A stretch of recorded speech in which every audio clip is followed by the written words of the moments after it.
Hello students. आज का हमारा टॉपिक है हाइड्रोफाइट्स, जिसमें हम यह देखेंगे कि हाइड्रोफाइट्स प्लांट क्या होते हैं और कैसी कंडीशंस में ये पाए जाते हैं और किस प्रकार से इनका क्लासिफिकेशन किया गया है। तो सबसे पहले देखते हैं हाइड्रोफाइट्स पादप में। हाइड्रोफाइट्स तो ऐसे पादप जो जलीय आवास में पाए जाते हैं उनको हम हाइड्रोफाइट्स कहते हैं। तो जो पानी की अधिकता वाले स्थानों पर यह पाए जाते हैं और इस तरह से ये जो पादप हैं हाइड्रोफाइट या जलोदविद इनको हम कहते हैं। और हाइड्रोफाइट्स वर्ड है जो उसका ओरिजिन ग्रीक वर्ड से हुआ है। ग्रीक वर्ड है ह्यूडोर।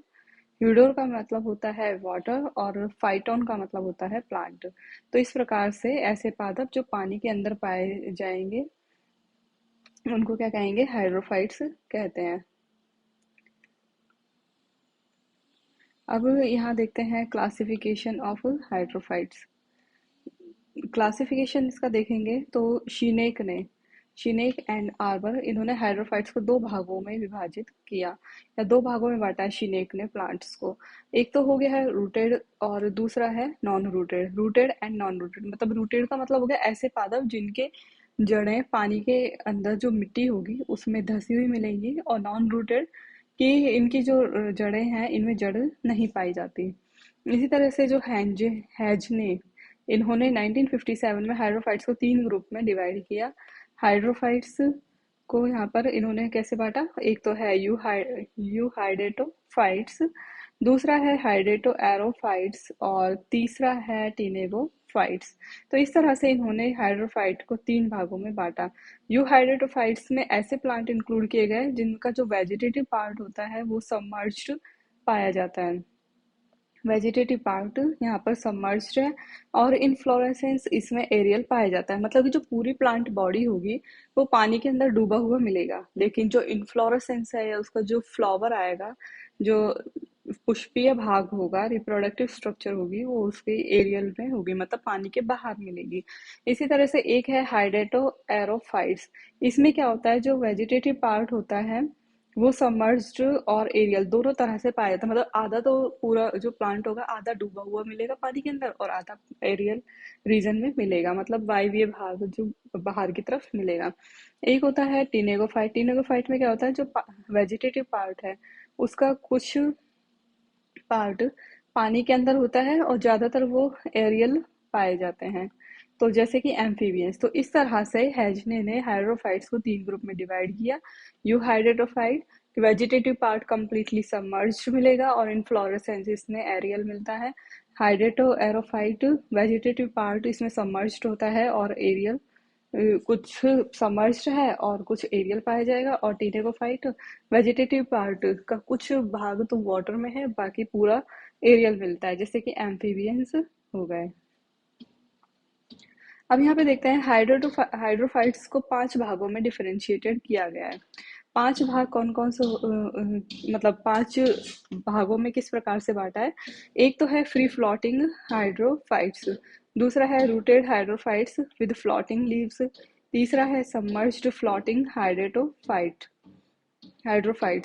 और चौथा है रूटेड सबमर्ज्ड हाइड्रोफाइट्स और पांचवा है रूटेड एमरजेंट हाइड्रोफाइट्स। तो इस तरह से यहाँ पे पांच भागों में डिफरेंशिएटेड किया गया है हाइड्रोफाइट्स को। तो सबसे पहला इसमें देखते हैं कि free floating hydrophytes. Free floating hydrophytes क्या होता है, मुक्त प्लवन जलोद्भिद।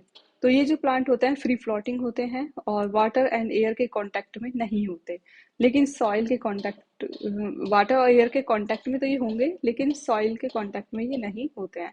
तो फ्री फ्लोटिंग हाइड्रोफाइट्स ये कंप्लीटली फ्री फ्लोटिंग मतलब पानी की जो सतह होगी उस पर ये तैरते रहेंगे। इनमें रूट नहीं मिलेगी तो इसलिए सॉइल के कांटेक्ट में भी नहीं होते और केवल पानी और हवा या एयर है उसके कांटेक्ट में पाए जाते हैं। इसके एग्जांपल है वुल्फिया, लैमना, एजोला, साल्विनिया, आइकोनिया, पिस्टिया। फिर दूसरा है rooted hydrophytes with floating leaves. प्लवण पर्ण सहित मूलीय जलोद्भिद कि इनमें फ्लोटिंग लीव भी पाई जाएगी और रूट भी पाई जाएगी, मतलब कि इनकी जो रूट होगी वो उसके द्वारा ये रूट भी है लेकिन जमीन में वो फिक्स नहीं होगी, और फ्लोटिंग लीव्स हैं, इस कारण ये पानी की सतह पर तैरते रहते हैं।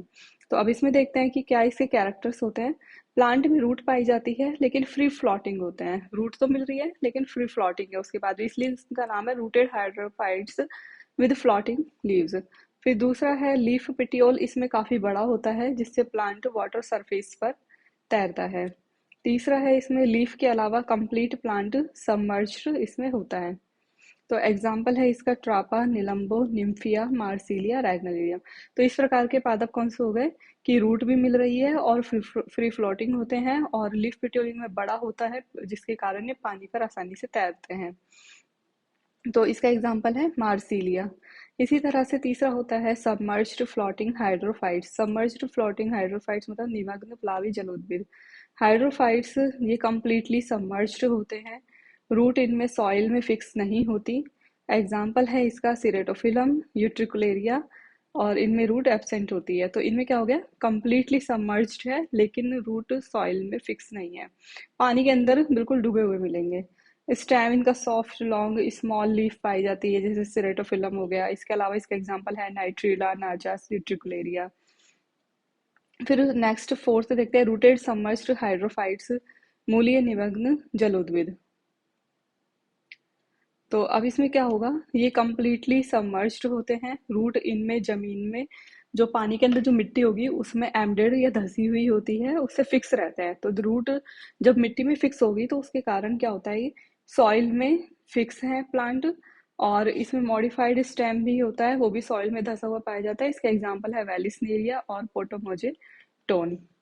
फिर स्टेम इसमें लंबा बेलनाकार शाखित होता है, नोड एंड इंटरनोड में डिफरेंशिएटेड इसमें पाया जाएगा। नेक्स्ट लास्ट है रूटेड इमर्जेंट हाइड्रोफाइट्स, निर्गत मूलीय जलोद्भिद। इनमें क्या होगा, रूट सॉइल में धसी हुई होगी और स्टेम इसमें एरियल और सबमर्ज्ड होता है, मतलब ज्यादातर हिस्सा इसका एरियल पाया जाएगा, कुछ हिस्सा सबमर्ज्ड होगा, और जो जड़ें होंगी वो मिट्टी में धसी हुई रहती हैं। एग्जाम्पल है इसका साइप्रस, रेडनकुलस। तो इस तरह से आज के हमने इस टॉपिक में देखा कि जो हाइड्रोफाइट्स प्लांट हैं वो क्या होते हैं, उनका क्लासिफिकेशन किस किस ने कैसे दिया, और जैसे हाइड्रोफाइट को जो 5 भागों में बांटा गया है वो किस प्रकार से बांटा गया है, उनके कैरेक्टर्स देखे। तो इस तरह से आज का ये टॉपिक हमारा कंप्लीट होता है।